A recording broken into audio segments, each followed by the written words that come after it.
Appointments. Carried. Appointments to the Transit Commission. Nomination à la Commission de... So you hear that? Appointments to the Library Board. Carried. Appointments to the Board of Health. Carried.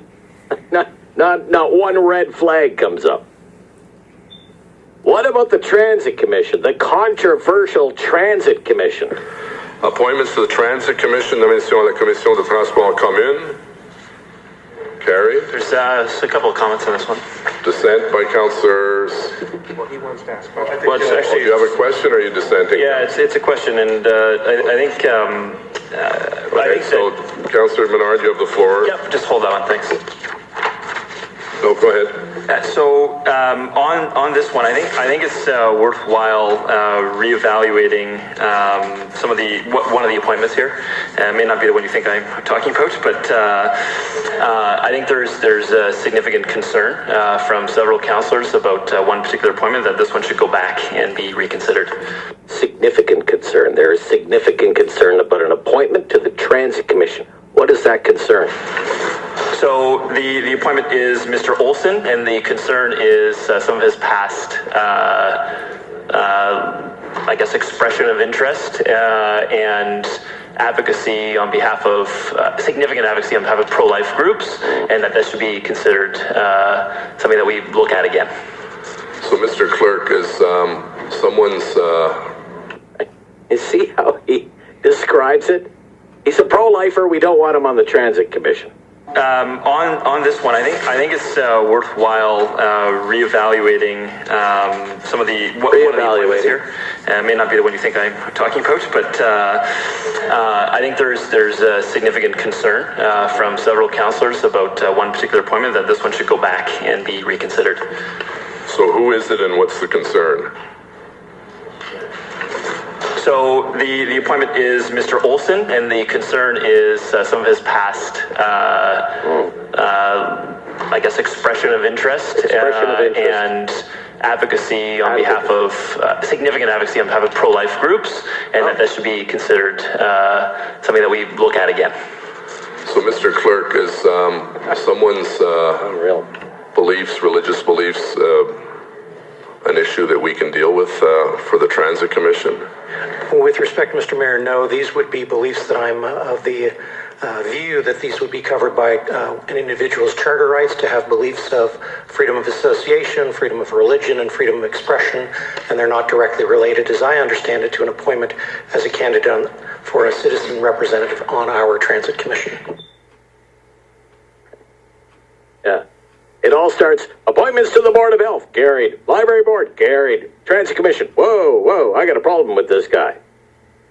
He should be reevaluated. He has expressed interest and advocated for pro-life groups.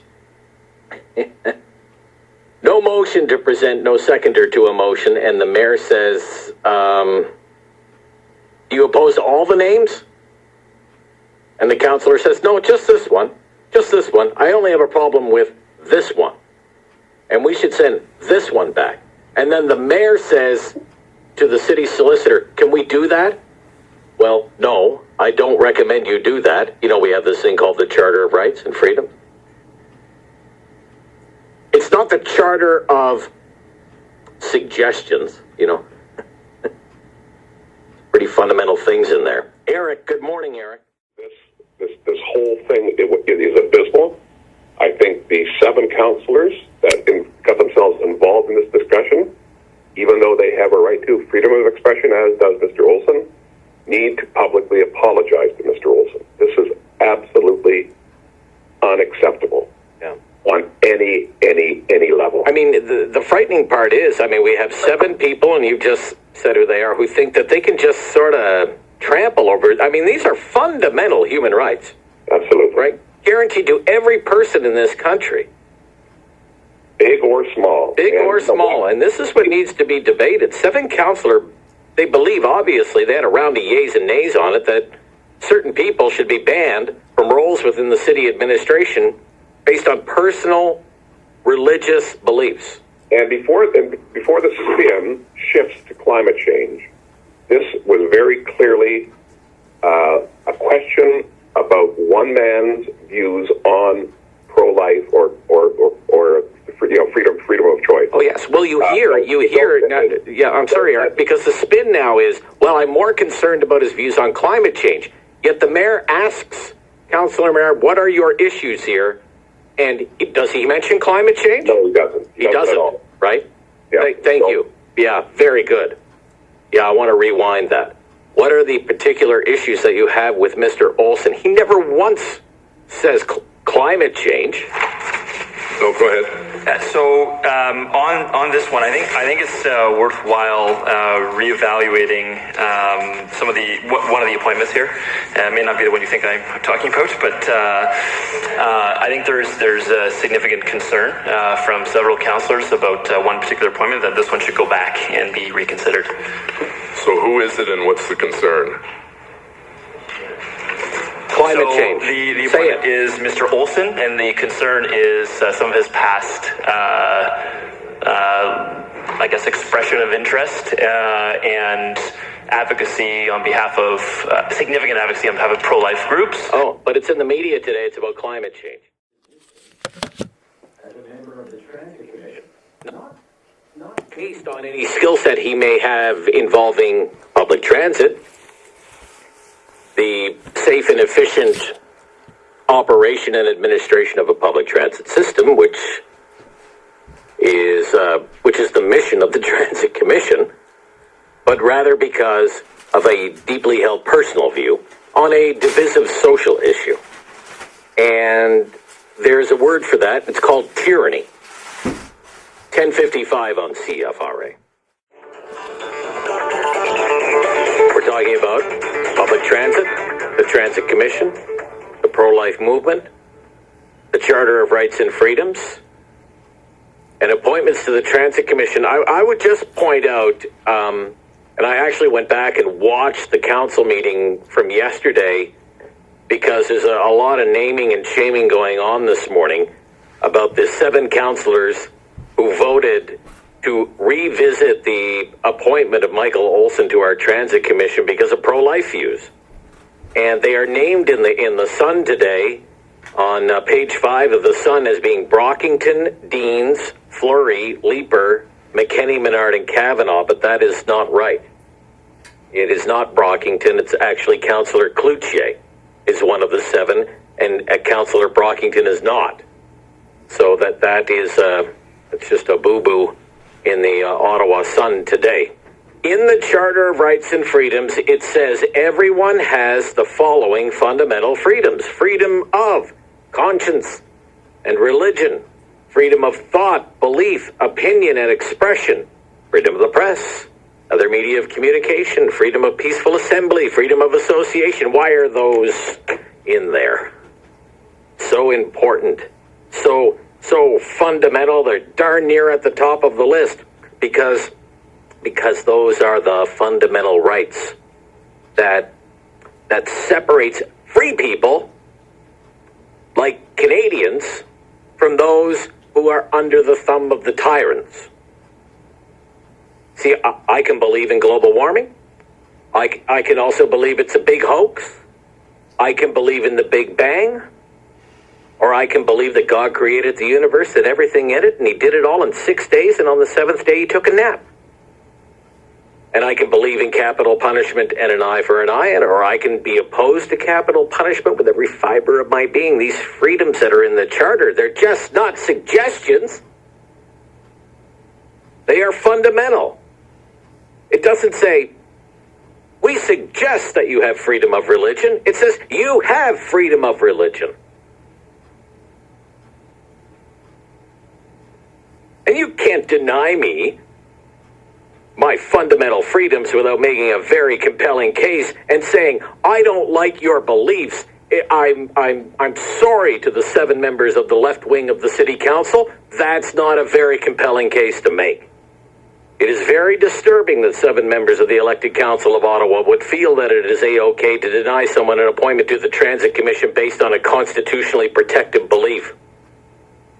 Among the many crazy things about this turn of events at the city council yesterday is this. You know, let's say we weren't talking about an appointment to the Transit Commission. Let's say we were instead doing a job interview and we just wanted to hire a bus driver, I wouldn't even be allowed to ask such a question of an applicant during a job interview. If I was in HR at OC Transpo and I was interviewing someone about a position, hey, do you want to be a bus driver for OC Transpo? It is actually illegal to ask someone about religious beliefs. Totally off limits.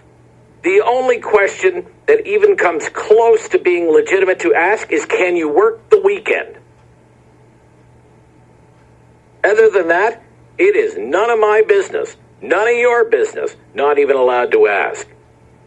Not allowed to ask how many children someone has, marital status, living arrangements, how tall people are, how short people are, sexual orientation, gender identity. All of this is illegal. In a job interview, you can't even ask someone how old they are. Can't ask somebody if they're planning to have a family, if they need childcare, what church they go to, do they believe in God, what religious holidays they observe. All of that is off limits. How this is beyond the scope of these people on the city council is hard to imagine. You can't ask people what associations they belong to, club memberships. It's all off limits in a job interview. Because we have equality enshrined in our charter and in human rights legislation from one end of the country to the other. The only thing you are to concern yourself with is the person qualified or not? And disagreeing with someone's personal beliefs, the last time I checked, it's not grounds for disqualification, and yet totally lost on the members of this council. It is an extraordinary thing to behold. Stephen, good morning. You're on the air. Hi, Rob. I enjoy your show. Thank you. I just wanted to just make the point that the Charter rights and freedoms and the freedom of expression and religion are only as good as they're being upheld. And that's our responsibility to hold fast to them and to uphold them. And I have to agree with the previous caller that was making the point that I believe that Jim Watson has felt emboldened by what happened in 2015 when Justin Trudeau, he set a precedent that no one in his party was allowed to be pro-life. And you really didn't see a lot of that in the media, and I think that that's part of the problem, that we do have an aggressive secular media that doesn't want to talk about pro-life, and there is a significant percentage of Canadians are pro-life, and they're just finding it harder and harder to get that voice out because they get stonewalled by topics that are considered taboo in the media. But I think that the science is not out, and there is a conversation to be had. It's just frustrating when there's a lot of Canadians that don't see that avenue of dialogue out there, and that they want to express that. It's something that's very important to their heart. But there's just a lot of silence on this topic. Well, not today. Thank you, Stephen. Okay. Thank you for your call. Back to News and Views with Rob Snow on News Talk 580 CFRA. Councilor Alan Hughley represents Canada South and is the chair of the Transit Commission. Good morning. Good morning, Rob. What makes Michael Olsen qualified to be a transit commissioner? Well, for one, he's been using transit on a regular basis for 25 years. He's offered up good ideas on how to help improve the transit service. He's aware of one of the things we were looking for was some background or some knowledge into paratranspo issues, awareness of the challenges being faced there. He came to us very qualified as one of the candidates that applied to be on the board. And walk us through that process, if you will, Councillor. How is the selection made? How do you become a transit commissioner? First, you apply. The city opens it up to anybody across the city to apply. All the applications are then taken and reviewed for accuracy and background, some background in transit and so on. And who does that review? The city staff do. The clerk's office will do that for us. Right. And then the selection panel, which in this case was myself, the Vice Chair, Jean Cloutier, Councilor Suds and Dudas, and Mac Gravel from the Mayor's office. And we reviewed them all, and we chose a number of people to be interviewed, and of the ones that were interviewed, we either chose them to be on the commission now or as a reserve member. As a reserve member. What does this position pay? Nothing. Nothing. I was under the impression you might get a per diem or an honorarium or something to that effect, but there's no, it's not like it pays $50,000 a year or something. Yeah, there's like no that. salary paid. No salary paid. I believe we more likely will cover some expenses, but I can't give you the actual numbers to that, Rob. Okay. I know you were in the council meeting when this came up yesterday. I'm just going to play a little bit of it just to remind the listeners what we're talking about here. So Councilor Menard raised some concerns about this person's beliefs on the abortion issue, and this is how the mayor brought that out. So who is it and what's the concern? So the appointment is Mr. Olsen, and the concern is some of his past, I guess, expression of interest and advocacy on behalf of, significant advocacy on behalf of pro-life groups, and that should be considered something that we look at again. So, Mr. Clerk, is someone's beliefs, religious beliefs, an issue that we can deal with for the Transit Commission? With respect, Mr. Mayor, no. These would be beliefs that I'm of the view that these would be covered by an individual's charter rights to have beliefs of freedom of association, freedom of religion, and freedom of expression, and they're not directly related, as I understand it, to an appointment as a candidate for a citizen representative on our Transit Commission. Okay, so when that happened, Councillor Hubely, what were you thinking? To be quite honest, I was stunned that he would say something like that. Like, first off, I've been around council for a number of years now. We never name individuals when it comes to privacy issues like this. This is someone's religious beliefs that Councilor Menard feels that they should not be allowed to participate in municipal government. So I was shocked by it. I was also concerned that he used the word significant advocacy and then went on to say that his proof of this was that he answered a survey. Yes, while running for trustee for the Catholic School Board, he was asked to fill out a survey from the Campaign Life Coalition. That's right. Right. Okay. As were, a number of municipal councillors candidates as well. So I don't know how that becomes significant advocacy. Okay. It seems since then the story has shifted somewhat with, and Councillor Menard will join us a little later, and I'll have to ask him about this, that even more concerning than his stance on pro-choice versus pro-life is that Mr. Olsen is a climate change denier. Is Mr. Olsen, based on what you know about him, a climate change denier?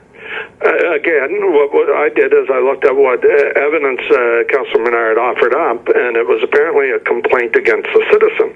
So I got a copy of the report back from the Media Council, and basically, as quickly as I can, what Mr. Olsen asked was there was a story about climate change and how it could affect Ottawa, and the story said there was going to be an increase in the number of deaths heat-related. And Mr. Olsen asked first the reporter, I believe, and then over to the council, was asking the question that if there is an increase in heat-related deaths, would then the number of deaths related to cold, which is something we've seen this winter, people dying during extreme cold, would that number not decrease if the heat was going up? I don't interpret that to be a climate denier, and I don't think that the fact that he's asked for additional facts to a media story is enough to deny him to participate in municipal government. Like, is this going to now be something we have to ask every single employee that we hire? Well, in fact, if you did, it would be illegal. Well, according to some of my colleagues, that's immaterial, that it's illegal. They voted to block his nomination because they feel that they have the right to breach his charter rights. So is this the end of it? The motion, I should say, was defeated. The motion was defeated, and I give credit to my colleagues around the table that saw through this, but it does alarm me, and I really think that Councilor Menard and McKenney owe Mr. Olsen an apology for what they did. You're asking for an apology? Yes, I am. Otherwise, I can't see why Mr. Olsen wouldn't pursue a human rights charter complaint on this. They breached his rights right in open public, and even though our city lawyer warned them what they were doing publicly, they still chose to go ahead and do it and have a vote based on him. You think he may have a case for some sort of litigation against the city?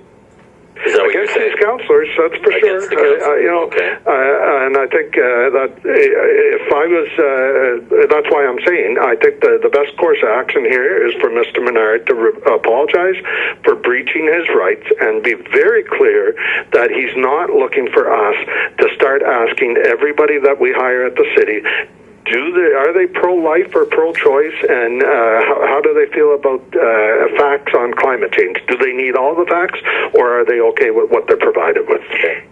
Thank you, Councillor. Thank you for joining me. That's the chair of the Transit Commission, Councilor Menard, scheduled to join us a little bit later in the program. Okay. Chris, good morning. You're on the air. Thank you for waiting. I know it's been quite a wait this morning. It's a very hot topic. You're on the air.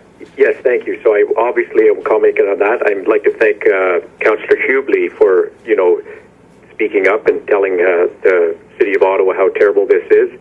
But I think, as previous callers have stated, I think a lot of them are getting their confidence from the Trudeau attestation. At the time, people said that, what's next? Are they going to start denying you government jobs and, benefits and programs and stuff like that? Well, lo and behold, what's up? And I think that's why they can push this. They push it and push it. They use the power of the state to crush, any pro-life views. And they look around and they get their confidence from what Trudeau has done over the last couple of years. To keep it local, I mean, just a couple of years ago, it was sort of the same crowd that got the pro-life flag taken down at the National March for Life. And, every other flag seemed to be fine to fly, but that one had to be taken down because it was a pro-life flag. So, I know you were telling people we want to keep it local, but I just wanted to reiterate that people get their confidence to do these type of things because they are emboldened, you're saying now, right? Okay, fair enough. Thank you. 1127 on CFRA. Why do we have a Charter of Rights? Right? These are pretty basic concepts.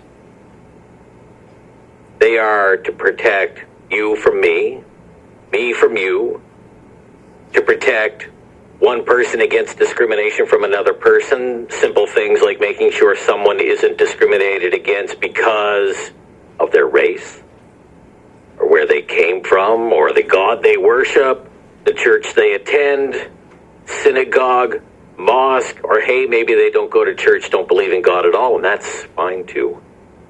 Make sure someone isn't denied a job because they're black, aren't denied an apartment because they're gay, denied a promotion because they're a woman. This is very simple, basic stuff. But you know what? We also have these rights to protect us from politicians and the overreach of the elected. You want to know why we have a Charter of Rights? This is why.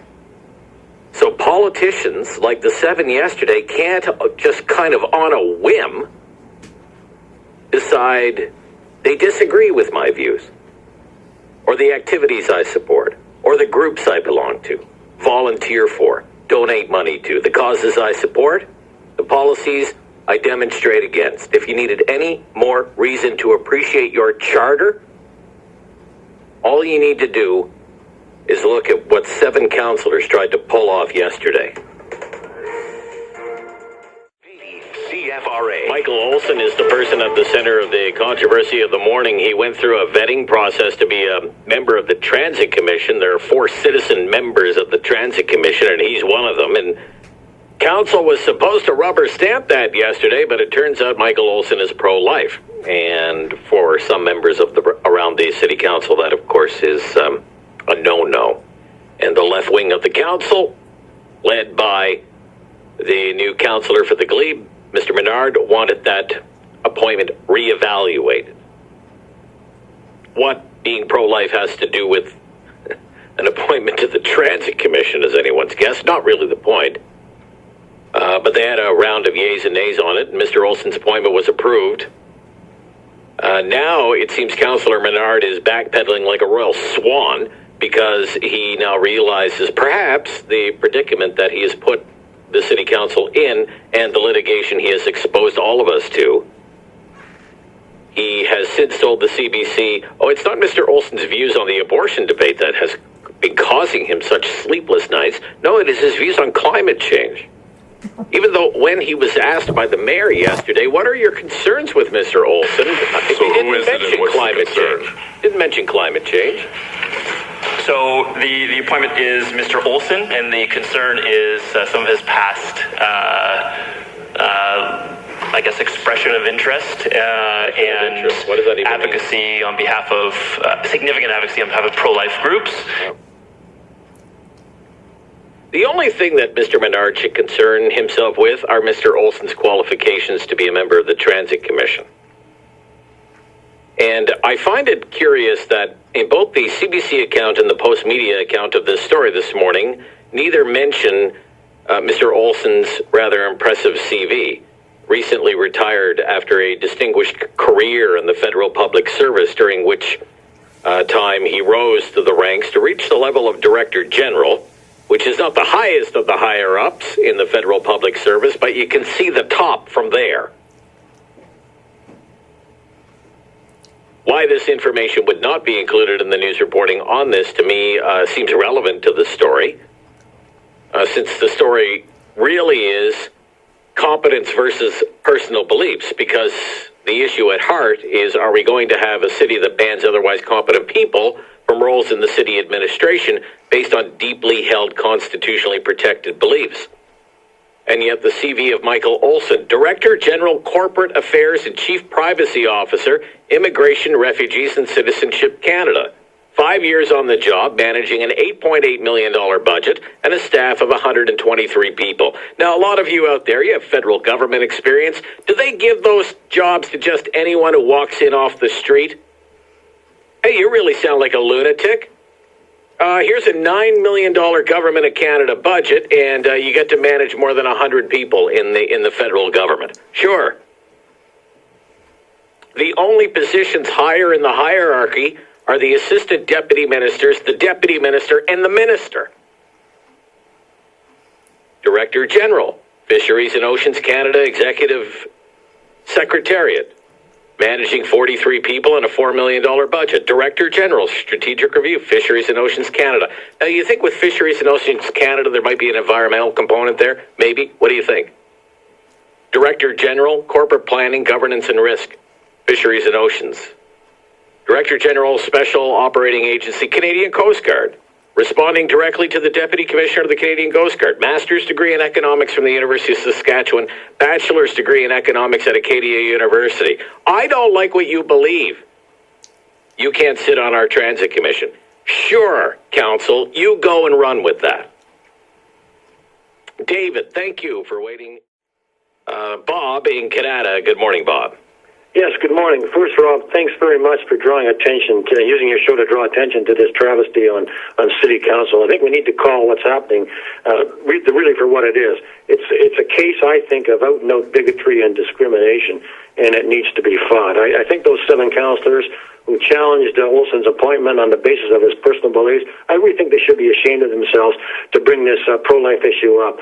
In effect, what they're saying is that Canadians who have pro-life views are second-class citizens and need not bother to apply for any of these city or municipal jobs.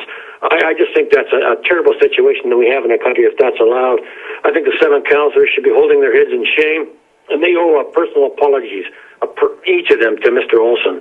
And I think if anyone is lacking in qualifications to serve the city, it's got to be these 7 councillors. I just find this absolutely appalling, and I'm very ashamed that they're part of this city infrastructure. You've hit on something that's very important. This appears now to be the rage for the left wing of this council, that people with certain beliefs should not be part of the city administration. Right? Well, exactly. So should we go through the ranks of the entire municipal workforce? And well, yeah, you have to ask, what kind of country is this that we allow this kind of thing to take place? It just boggles the mind. This is Canada. This is not Nazi Germany in the 30s where people are expected to run around with yellow stars on because the Nazis didn't like them. You know, this is we're working our way down that pathway if we're not careful. I mean, are we going to now vet every city worker for their beliefs? You could probably get rid of a few thousand people if we could fire everyone who goes to mass. Yeah, everyone who attends. What is it in their culture that allows these councillors to think this way? You know, I don't know. Where did they grow up? Where is their sense of tolerance and understanding of other people's points of view? They certainly have it for all the left-wing causes, but if you have anything that's outside the politically correct perspective on things, you're considered anathema. Okay. Thank you, Bob. Very passionate this morning. Yes, very good. I don't know how many people are working at City Hall now, whatever it is. The latest number, 17,000, 18,000. What if we vetted everyone for their personal beliefs to make sure they fit into the social mores of Councilor Menard and the other half dozen? We could probably get rid of a few people. Everyone who goes to Mass and takes communion or attends one of the Pentecostal churches in town or one of the evangelical churches in town. Everyone who goes to the Metropolitan Bible Church, you're all fired from the City of Ottawa if you work for the City of Ottawa. Okay? Or a synagogue or a mosque for that matter. You're all disqualified from ever working for the City of Ottawa.